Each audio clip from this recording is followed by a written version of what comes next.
안녕하십니까. 안녕하십니까. 네.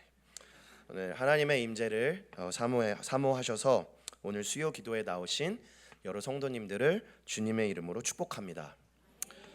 치열한 삶의 현장 가운데서도 예수님의 제자로 살아내기 위해 하루하루 하나님을 의지하면서 믿음을 살아내시는 여러 믿음의 선배님들을 뵐 때 부족한 많은 사역자로서 정말 부끄럽기 그지없지만 오늘 많이 부족한 제가 감히 여러 선배님들과 하나님의 말씀을 나누기 원합니다. 7년 전쯤 사실 가물가물합니다. 6년 전인지 7년 전인지 8년 전인지 근데 7년쯤 전에 제가 미국에서 사역할 때 샌프란시스코 지역에 사는 제 친구 부부를 방문했던 적이 있었습니다. 부부 2명 다 정말 하나님을 신뢰하며 열심히 최선을 다해서 신실하게 사는 말씀 가운데서 살아내려고 애쓰는 그리고 또한 제게는 가족과도 같은 그런 친구들입니다. 근데 그때 7년 전쯤 방문했을 때 아기를 가졌다는 기쁜 소식을 저에게 알려주었습니다. 같이 식사하던 음식점에서 그 이야기를 듣는데 너무 기뻤습니다. 그리고 식기도를 하는데 저도 모르게 눈물이 찔끔 났던 기억이 납니다. 왜냐하면 제 친구 커플이 얼마나 그 아기를 위해서 기도하고 노력했는지 제가 알고 있었기 때문입니다. 그리고 어려운 삶의 순간순간에도 저는 참 그 아내 친구와 남편 친구 두 사람과 다 친구였는데 그 아내 친구가 학원 사업을 했을 때 그걸 폐업하는 과정에서 너무 많이 힘들었었던 와중에도 그리고 또한 여러 가지 삶의 굴곡과 아픔 가운데서도 하나님을 의지하고 신실하게 살려고 노력하는지를 제가 친구로서 옆에서 잘 보고 있었기 때문입니다. 그런데 그런 너무나도 기쁜 소식 중에서도요, 그 이제 남편 되는 친구가 저와 단둘이 있을 때 그 속마음을 털어놓았습니다. 아기가 생겨서 너무나 기쁘고 감사하지만 본인이 아버지가 된다는 사실이 한 영혼의 삶을 책임지게 된다는 그 사실에 그 무거운 책임감이 한편으로는 너무 무섭고 떨린다. 그러면서 그 친구가 2세였기 때문에 그 느낌을 살리기 위해서 죄송하지만 영어를 하겠습니다. Dude, I'm becoming a father. Father. 그러는 겁니다. 자기가 이 부르심을 잘 감당할 수 있을까라고 이야기하던 것이 기억이 납니다. 그리고 아마 여기 많이 계신 교인분들께서도 성도님들께서도 그러한 삶의 기쁨 가운데서도 어쩌면 슬픔 가운데서도 우리에게 여러 무거운 책임감들을 지어준다는 것을 이미 피부로 세포 가운데 느끼고 계실 것이라 믿습니다. 그리고 그러한 책임감들은 때로 우리의 마음을 누르는 너무나도 무거운 짐이 되기도 합니다. 일 때문에 너무나도 바쁜 와중에서도 가족들과 아이들을 챙겨야 하시는 우리의 슈퍼맘 분들, 행여 자녀들이 아프게라도 하면 모든 삶이 스탑되고 아이들을 위해서 케어해야 하지만 회사에서는 그런 거 봐주지 않습니다. 날이 갈수록 비싸지기만 하는데 절대로 싸지는 법은 없는 여러 공과금, 대출 이자, 세금 신고, 전셋값, 중도금 등등, 그리고 우리 자녀들의 대학교 등록금까지. 제가 미국에 간 지 얼마 되지 않았을 때 이제 미국에서도 뭐 이제 집세, 공과금 이런 것들을 내야 되고 그런 것들을 이제 bill이라고 부릅니다. bill, B-I-L-L 그렇게 bill이라고 부르는데 하루는 저희 어머니께서 그 빌들을 이제 그때는 자동이체가 아니고 이렇게 손으로 수표를 써서 보냈어야 됐어요.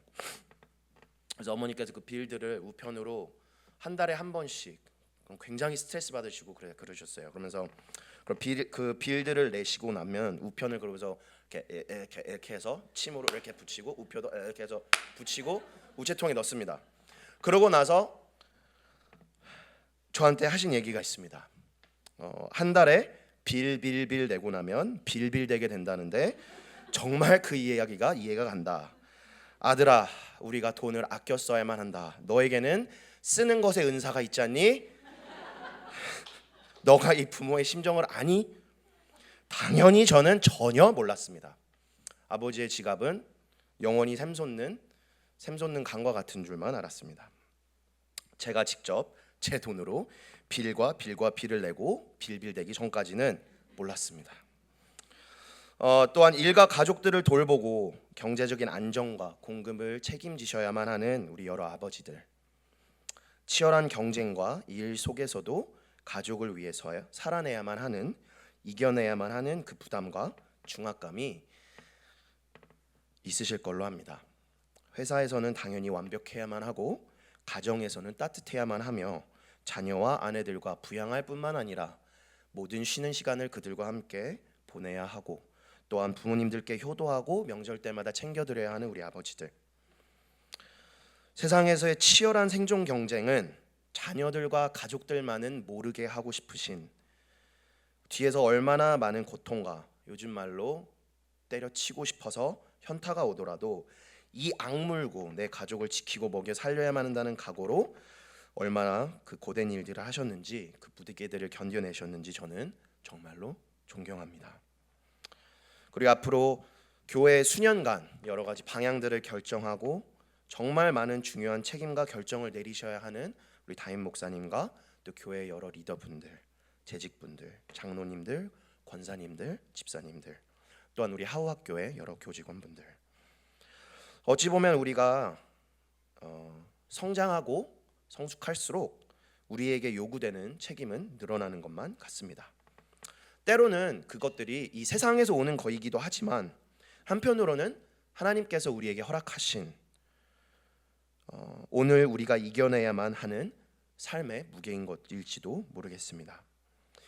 우리가 이러한 여러 많은 그리고 무거운 책임이 우리 삶 가운데 있을 때 예수님을 믿는 우리들은 어떻게 그 책임을 감당해야 할까요? 때로는 숨이 턱턱 막히고 머릿속이 하얘지는 것만 같을 때, 내일 아침 또 하루 동안 요구되어지는 책임을 감당해낼 자신이 없어서 잠을 이루지 못할 때 예수를 믿는 우리들은 어떻게 반응해야 할까요? 오늘 본문은 우리에게 도전합니다. 우리 같이 한번 읽기 원합니다. 우리의 숨막히는 책임들 가운데 예수님께서는 자신이 하나님 되심을 우리가 신뢰하길 원하십니다. 첫째로 오늘 본문은 우리에게 도전합니다. 예수님께서는 우리가 숨막히는 책임들 가운데 있을 때 예수님 당신께서 하나님 되심을 우리가 신뢰하길 원하십니다. 우리에게 주어진 너무나도 무겁고 숨막히는 중압감, 책임감은 때로는 예수님께서 우리의 믿음의 단련을 위해 주신 시험과도 같다라고 오늘 본문은 우리에게 말씀하고 계십니다. 우리에게 있는 무거운 책임감은 예수님께서 하나님 되심을 우리가 알고 그리고 믿고 있는지를 하나님께서 보고자 하시는 것일 수도 있다라고 성경은 기록합니다. 오늘 본문인 요한복음 6장 3절로부터 9절을 살펴보게 되면 예수님의 제자들은 인간으로서는 감당할 수 없는 책임을 마주하게 됩니다. 불가능을 맞이하게 됩니다. 여러 성도님들께서 이미 아시다시피 요한복음 6장은 예수님의 여러 가지 사인들과 기적들, 이사들을 기록하고 있습니다. 그리고 그 모든 것들이 결론은 하나입니다. 예수가 하나님이다. 그 중에서도 오늘 본문은 우리가 매우 잘 알고 있는 오병이어 사건입니다. 오병이어 사건은 우리가 잘 알다시피 예수님께서 5,000명을 먹이신 사건입니다. 그리고 이 오병이어 사건은 다름 아닌 예수님이 우리의 생명의 양식이 되신 하나님의 말씀이시며 하나님 되신 그분, 그 본체시라는 사실을 우리에게 알려주는 기적이었습니다. 그런데 그런 대단하고 기쁜 기적을 마주하기 직전, 어떻게 보면 우리는 오병이어로 빨리 달려가고 싶어서 막 읽어내려가는 그 본문 가운데 예수님의 제자들은 식은땀 나고 무서운 책임을 마주하게 됩니다. 요한복음 6장 5절 말씀에서는 예수님께서 제자들에게 수많은 무리를 먹이라고 말씀하십니다. 그리고 명령을 통해 제자들의 믿음을 시험코자 했다라고 성경은 기록합니다. 우리 다 같이 읽으면 좋겠습니다. 요한복음 6장 5절입니다. 예수께서 눈을 들어 큰 무리가 자기에게로 오는 것을 보시고 빌립에게 이르시되 우리가 어디서 떡을 사서 이 사람들을 먹이겠느냐 하시니 우리 이어서 마태복음에서도 같은 내용을 기록한 마태복음의 구절을 읽어보기 원합니다. 마태복음 14장 15절 말씀입니다. 저녁이 되매 제자들이 나와 이르되 이곳은 빈 들이요 때도 이미 저물었으니 무리를 보내어 마을에 들어가 먹을 것을 사 먹게 하소서. 예수께서 이르시되 갈 것 없다. 너희가 먹을 것을 주라. 갈 것 없다. 너희가 먹을 것을 주라. 이 얼마나 소름 돋고 무서운 말씀입니까? 성인 남자 100명만 되어도 식비가 어마어마합니다. 결혼식 하는 것만 봐도 그렇습니다. 150명, 200명 먹이는데 결혼식 예산에 상당한 부분이 들어갑니다. 그래서 우리는 축의금을 잘 내려고 합니다. 그런 부분에 있어서 저는 우리 교회 이제 곧 이제 시작된 식사 사역을 감당하시는 여러 성도님들을 마음 깊이 존경합니다. 지금까지 풍족한 시대에도 300명, 400명 먹이는 거 정말 힘듭니다. 쉽지 않은 일입니다. 그런데 예수님은 지금 5,000명 이상을 먹이라고 하십니다. 미리 공지를 하신 것도 아닙니다. 당장 배고픈 불쌍한 무리가 눈에서 레이저를 쏘고 있습니다. 제자들이 뭐가 있어서 그 사람들을 먹일 수 있겠습니까? 저와 같이 간장 종지 그릇에 부족하고 연약한 성품이라면 이미 시험 들었을 상황입니다. 아니 주님 저더러 뭘 어떻게 하란 말입니까? 아니 하다못해 미리 말씀이라도 해주면 주문이라도 해놓든지 국을 끓여도 밤새 끓여야 되는데 배달을 해도 저 양을 지금 누가 배달을 할 것이며 누가 가져다 줄 것이며 트럭으로 운송을 해야 되는데 그 트럭비는 어떻게 할 것이며 운송비, 인건비, 먹을 거에 어떻게 합니까?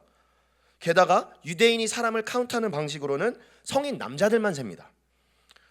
아이들과 그곳에 있었던 여성들까지 합치면 좋기 15,000명은 넘고도 남을 만한 무리였습니다. 그리고 예수님과 제자들이 있던 장소는 지금 우리 현대의 한국처럼 쿠팡, 코스코, 이마트, 트레이더스가 있던 곳도 아니었습니다. 그냥 빈들이었습니다.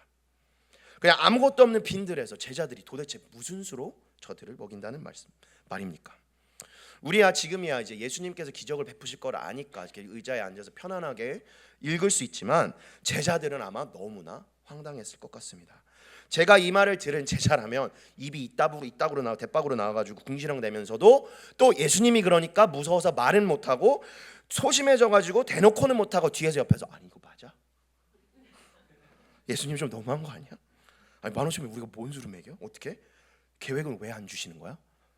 아 쉽지 않네 라고 했을 것 같습니다. 이 중 몇 마디는 실제로 제가 종종 하는 말이라 오늘 말씀 준비하면서 날카로운 찔림에 본문을 바꿀까도 고민을 했었는데 그런데 주보에는 이미 박혀버려서 빼도 박도 못했다는 것은 주님과 저만의 은밀한 비밀입니다.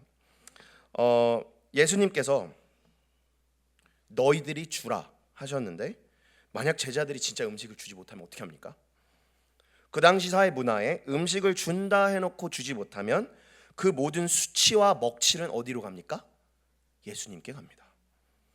우리 당장 결혼식만 놓고 봐도 음식이 모자라면 누구 탓입니까? 신랑 신부 탓입니다. 그런데 예수님의 얼굴에 먹칠이 되는데 그게 나 때문이다? 그건 도망가야 됩니다. 그건 도망쳐야 됩니다. 당장 런 해야 됩니다. 그런데 예수님은 왜 제자들에게 갈 것 없다? 너희가 먹여라 라고 하신 걸까요? 왜 이런 솔직히 황당하고 도저히 가능성 없어 보이는 일에 제자들에게 명령하신 걸까요? 네, 오늘 본문은 우리가 읽었듯이 말씀하십니다. 이것은 예수님께서 제자들의 믿음을 시험하고자 하신 명령이다. 다 같이 오늘 본문 요한복음 6장 6절 말씀을 읽기 원합니다. 같이 읽겠습니다.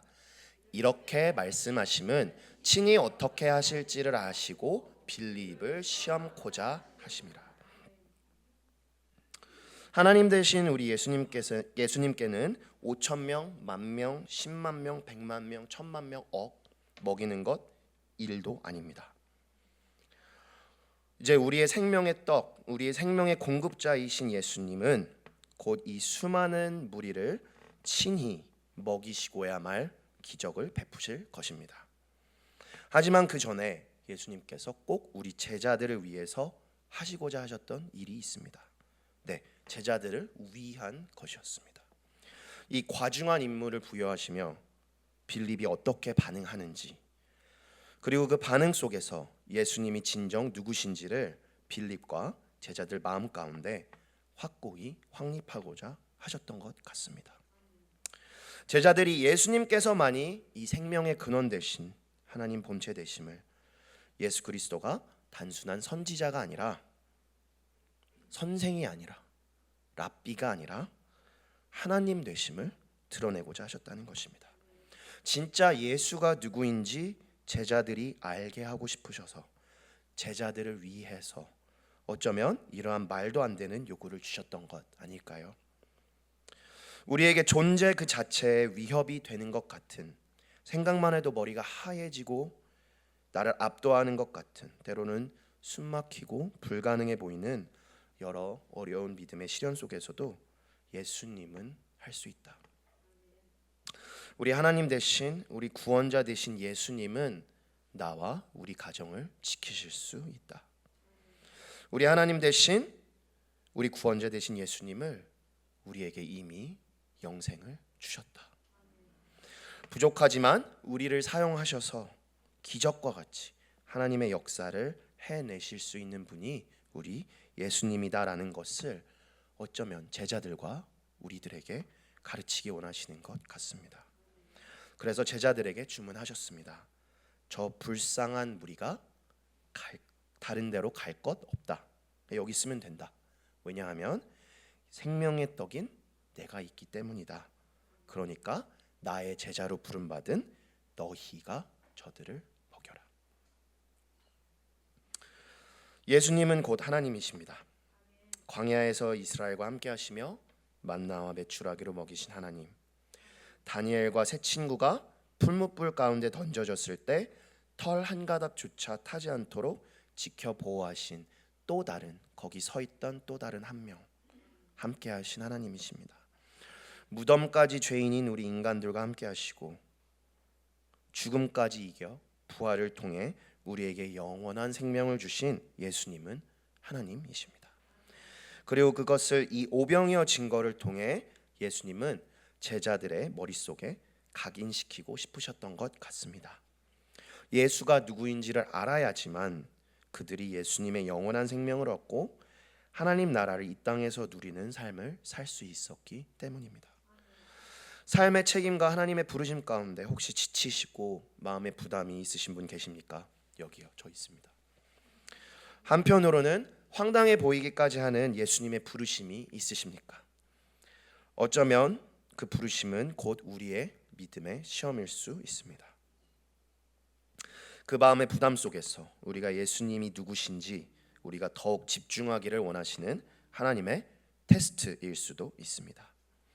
한 가정의 가장으로, 하나의 부모로, 교회의 집사로, 장로로, 직분자로, 사역자로, 목사로서 하나님께로서 부르심 받은 중에 마음의 부담과 어려움이 있으십니까? 그 마음의 부담이 어쩌면 우리 주님께서 저와 우리 모두에게 주시는 속삭임일 수 있습니다. 내가 너의 믿음을 보고 싶다. 너의 능력과 지혜가 아닌 내가 누구인지에 집중할 수 있겠니? 우리 앞에 닥친 믿음의 시련 가운데, 압도당하는 것 같은 책임 가운데 우리의 생명의 근원 되신 하나님 되신 예수 그리스도께 더 집중하기로, 나의 능력과 지혜에 집중하는 것이 아니라 우리 주님께 더 집중하는 믿음의 시험을 이겨내는 계기로 삼는 우리 모두가 되기를 주님의 이름으로 축원합니다. 그러할 때 우리는 놀라운 일의 증인이 될 것입니다. 예수님께서 하나님 대신의 증거가 되는 현장 속에서 우리는 하나님 손에 붙들려 영광스럽게 쓰이는 영광을 누리게 될 줄 믿습니다. 우리의 무거운 책임 가운데 예수님이 하나님 되심에 집중할 때 우리 예수님께서는 미쁘시고 의로우사 하나님의 능력으로 예수님 자신을 우리의 삶을 통해 이 어두운 이 땅 가운데 드러내실 줄 믿습니다. 우리가 지금 살아가는 오늘 현재 우리의 삶의 다양한 현장 가운데서 예수님만이 하나님 되심을, 예수님만이 생명의 근원이자 모든 것의 창조주 되시면서도 패역한 이 땅을 죽기까지 사랑하신 하나님 되심이 영광스럽게 드러나실 줄 믿습니다. 이어서 둘째로, 우리가 예수님의 제자로서 이 땅을 살아가면서 힘들고 어려운 책임에 압도되는 것 같을 때 오늘 본문은 우리에게 어떤 말씀을 주십니까? 다 같이 읽기 원합니다. 예수님은 우리가 우리의 연약함과 부족함 중에서 솔직하게 있는 모습 그대로 주님께 나오기를 원하십니다. 예수님의 믿음의 시험, 그러니까 너희가 저들에게 먹을 것을 주렴이라는 무겁고 압도하는 명령 앞에 제자들이 반응하기 시작합니다. 우리 다 같이 연달아 요한복음 6장 7절부터 9절까지 읽기 원합니다. 같이 읽겠습니다. 빌립이 대답하되 각 사람으로부터 조금씩 받게 할지라도 200데나리온의 떡이 부족하리이다. 제자 중 하나 곧 시몬 베드로의 형제 안드레가 예수께 여짜오되 여기 한 아이가 있어 보리떡 5개와 물고기 2마리를 가지고 있나이다. 그러나 그것이 이 많은 사람에게 얼마나 되겠사옵나이까. 아멘. 지금 우리가 읽은 말씀 속에 두 가지 다른 반응이 있습니다. 빌립은 즉각적으로 계산합니다. 논리적으로 너무나 합당합니다. 저라도 그랬을 것 같습니다. 빌립은 이야기합니다. 조금씩 받게 할지라도 200데나리온의 떡이 부족하다. 한 데나리온은 그 당시 기준으로 하루 일당을 이야기합니다. 그러면 200데나리면 200일치 일당입니다. 지금으로 따지면 제가 계산해 보니까 대충 2천만 원 정도 되는 것 같습니다. 그러니까 빌립이 하는 말은 무엇입니까? 대충 해도 뭐 지금 있는 거 걷고 뭐 어떻게 해서 뭘 해도 하나님, 예수님 2천만 원이나 모자라요 라는 말입니다. 빌립의 이 계산은 사실 대단한 능력입니다. 성인만 10,000명가량 있는 들에서 딱 뭐가 필요하고 뭐가 부족한지 답이 딱 나옵니다. 그들이 가지고 있는 것, 필요한 것 정확한 계산이 빠르게 나옵니다. 저는 이것에 매우 약합니다. 설교의 자리에서 이런 단어를 써도 될지 모르겠지만 저는 이 왁구 잡는 것에 되게 약합니다. 그래서 여러 공부와 조사와 챗GPT가 절실히 필요합니다. 방금 2천만 원이란 것도 앉아서 계산기를 두드려야만 했습니다. 아마 이 중에 많은 분들은 두 달 200일치 일당 그럼 2천만 바로 나오셨을 것 같은데 저는 그게 안 됩니다. 그래서 그렇지만 우리 빌립은 매우 빠르게 이 왁구를 잡아서 예수님께 보고합니다. 이건 있는데 저건 이만큼 모자랍니다. 우리가 압도하는 듯한 책임을 마주할 때 우리의 즉각적인 반응은 때로 이렇습니다. 우리가 무엇이 부족하고 왜 이것이 안 될 일이고 그리고 나의 능력을 한계가 어디까지인지 선을 긋고 책임질 수 있는 것만 지려고 합니다. 어쩌면 그것이 지혜로운 것일지 모르겠습니다. 그렇지만 오늘 본문은 또 다른 반응에 집중합니다. 아이의 반응입니다. 음식이 필요하다는 이야기를 듣습니다. 자기의 손에 가지고 있는 것은 보리떡 5개, 물고기 2마리입니다. 그리고 그걸 그냥 아무 생각 없이 순수하게 들고 갑니다.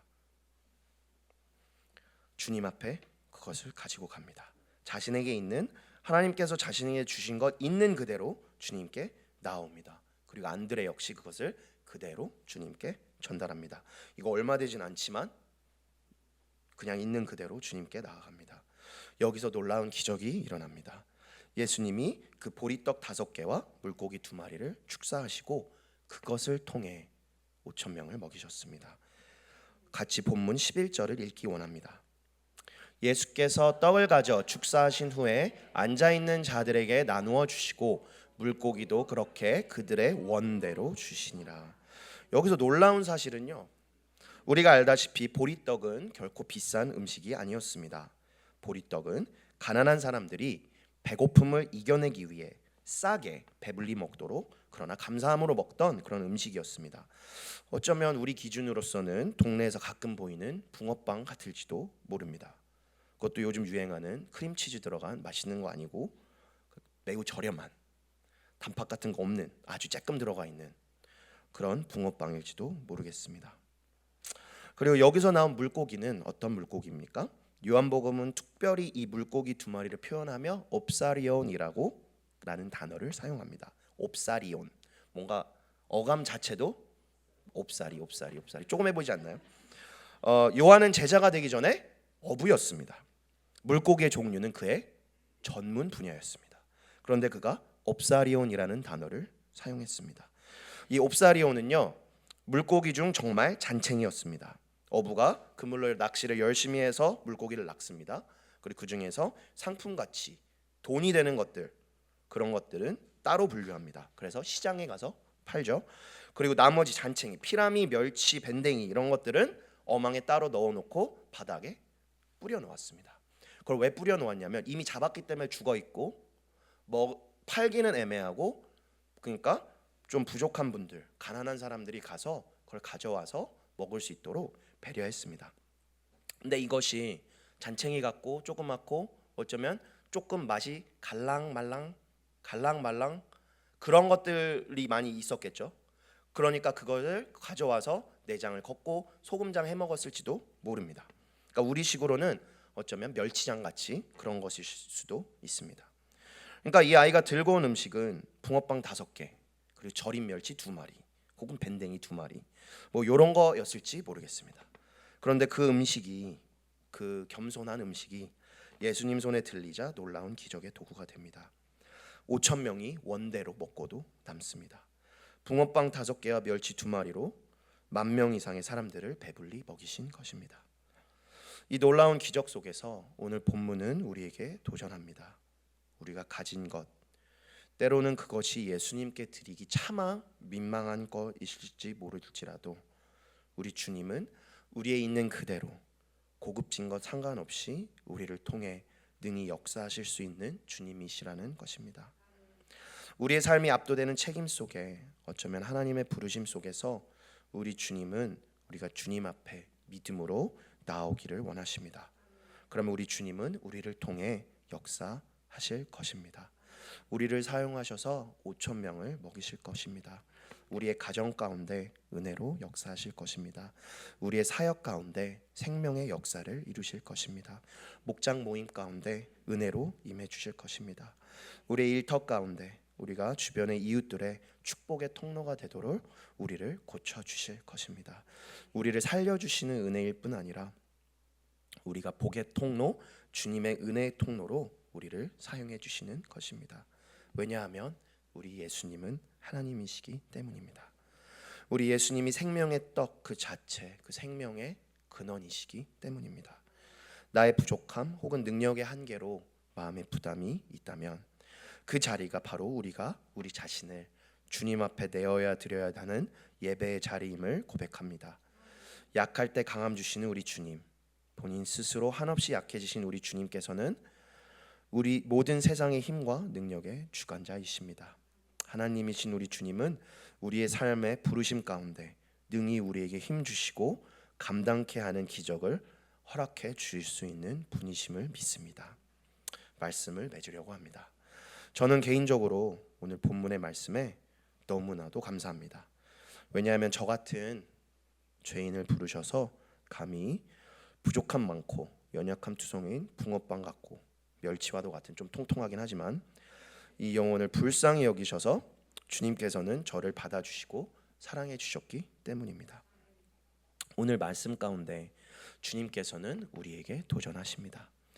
우리의 압도되는 듯한 책임들 속에서 우리는 믿음으로 주님께 집중해야 합니다. 왜냐하면 주님은 하나님이시기 때문입니다. 우리의 압도되는 듯한 책임들 속에서 우리는 하나님께서 우리에게 주신 그대로, 이 모습 이대로 예수님께 믿음으로 나아가야 합니다. 왜냐하면 역시 주님은 하나님이시기 때문입니다. 우리 주님 앞에서는 그 어떤 삶의 책임도 해야 할 일도 두려움도 아무것도 아니기 때문입니다. 만왕의 왕이시고 우리를 창조하고 우리를 위해 죽음까지 이기신 예수님께 불가능은 아무것도 아니기 때문입니다. 붕어빵 5개와 같이 겸손한 것으로 우리의 삶을 살려주시는 예수님을 찬양합니다. 멸치 2마리와 같이 작은 것으로 우리의 압도되는 책임 가운데 힘을 공급해 주시는 생명의 근원 되신 예수 그리스도를 찬양합니다.